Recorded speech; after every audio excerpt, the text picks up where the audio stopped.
ज्यादा राजनीतिक रोटी यहाँ सेकने की कोशिश की गई है जातीय जनगणना के नाम पर। नेताओं ने जिन्होंने जातीय जनगणना कराने की घोषणा की, 500 करोड़ रुपया बिहार सरकार का खर्च करके जातीय जनगणना कराया, उनके नियत कभी भी किसी जाति की मदद करने की नहीं थी।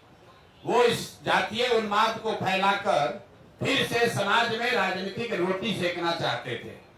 ऐसा इसलिए हम कह रहे हैं कि अब आपके सामने आंकड़े रख रहा हूं कि जातीय जनगणना में क्या निकल कर आया, और 2 बरस करीब 18 महीने हो गए जातीय जनगणना के। रिपोर्ट 2 अक्टूबर 2023 को प्रकाशित किया गया।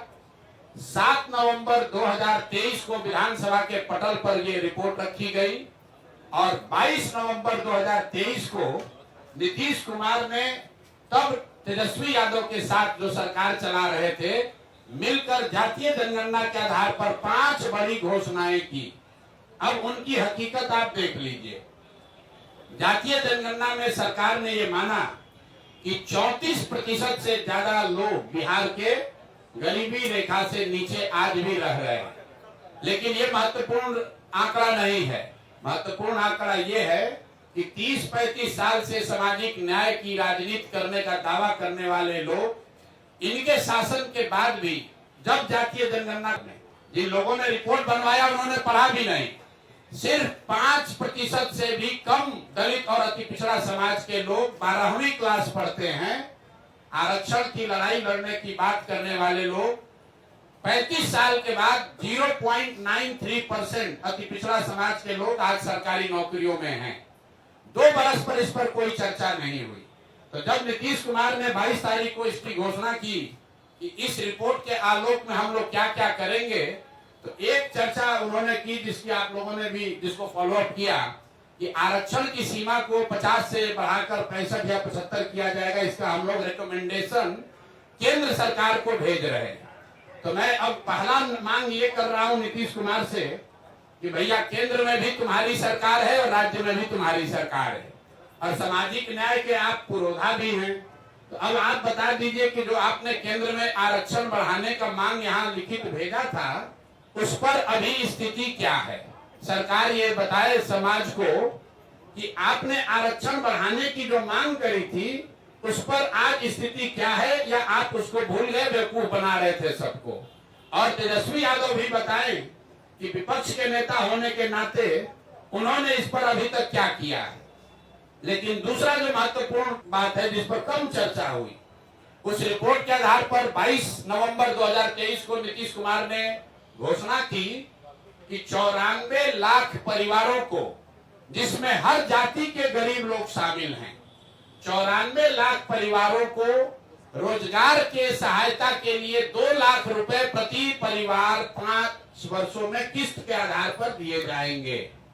तो भैया 2 बरस का बजट हो गया। हम इंतजार कर रहे थे, क्योंकि अगर पहले कहते तो ये लोग कहता कि अभी 5 बरस में कहें तब न होगा। तो 2 बरस पूरा हो गया। मैं सरकार से ये पूछना चाहता हूं, जनसुराज परिवार ये जानना चाहता है कि 94 लाख लोगों को जिनको 2-2 लाख रुपया देने का आपने वादा किया था, उसमें कितने लोगों को आपने कितना पैसा दिया। और अगर नहीं दिया तो मान लीजिए कि जैसे आपके मोदी जी, आपके जिनके आप लाडले मुख्यमंत्री हैं, मोदी जी ने जैसे 15 लाख रुपया सबको देंगे का जुमला फेंका था, आप भी ये मानिए कि आपने भी ये बिहार के लोगों को जुमला दिया था कि 94 लाख परिवारों को, और इसमें सिर्फ किसी जाति विशेष के लोग नहीं हैं। विधानसभा के पटल पर, और आपको मैं कह रहा हूं 22 नवंबर का नीतीश कुमार का ट्वीट देख लीजिए, उनके ऑफिशियल हैंडल से ये ट्वीट किया गया है कि 94 लाख गरीब परिवारों को 2 लाख रुपया की राशि दी जाएगी। अभी तक एक परिवार को 1 रुपया भी नहीं दिया गया है। तीसरी जो बड़ी घोषणा उन्होंने की थी कि 39 लाख परिवारों को जो होमलेस है, लैंडलेस हैं, उनको 1,20,000 रुपया घर बनाने के लिए दिया जाएगा। तो मैं तीसरी मांग ये कर रहा हूं कि जातीय जनगणना के नाम पर समाज को लड़ाने की जो योजना आपने बनाई थी वो तो कामयाब हुई नहीं। ये बता दो कि 39 लाख लोगों में से कितने लोगों को 1,20,000 रुपए की राशि दी गई है। तो जातीय जनगणना को लेकर मेरे 3 सवाल जनसुराज के हैं। पहला, कि आरक्षण बढ़ाने के लिए जो आपने दावा किया था कि आप केंद्र सरकार को रिकमेंड कर रहे हैं, उस पर आज स्थिति क्या है? किस तारीख को आपने रिकमेंड किया और केंद्र सरकार ने उस पर क्या निर्णय दिया? क्योंकि केंद्र में भी भाजपा और नीतीश की ही सरकार है, और अगर नहीं दिया तो प्रधानमंत्री अभी आ रहे 24 तारीख को, तो मधुबनी में प्रधानमंत्री को यह घोषणा करना चाहिए, जवाब देना चाहिए, क्योंकि जदयू के लोग भी भीड़ जुटाने में लगे हैं।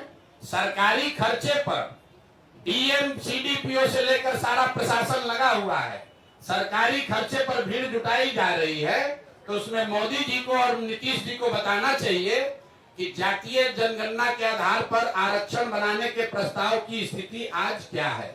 दूसरा, 94 लाख परिवारों को जो 2 लाख रुपए आपने देने की बात कही थी, उसकी स्थिति क्या है? हम लोग की जानकारी के हिसाब से, आप लोग भी पत्रकार है, अभी तक के बजट में, 2 बजट में इस योजना के तहत 1 रुपया का भी प्रावधान नहीं किया गया है।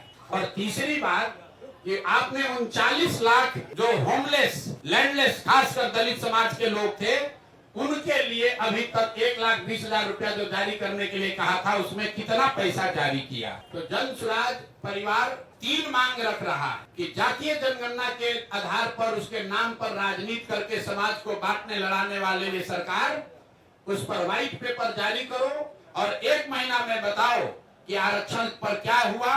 दूसरा, 94 लाख परिवारों को किस दिन 2 लाख रुपया दोगे और 39 लाख होमलेस परिवारों को 1,20,000 रुपया कब दिया जाएगा?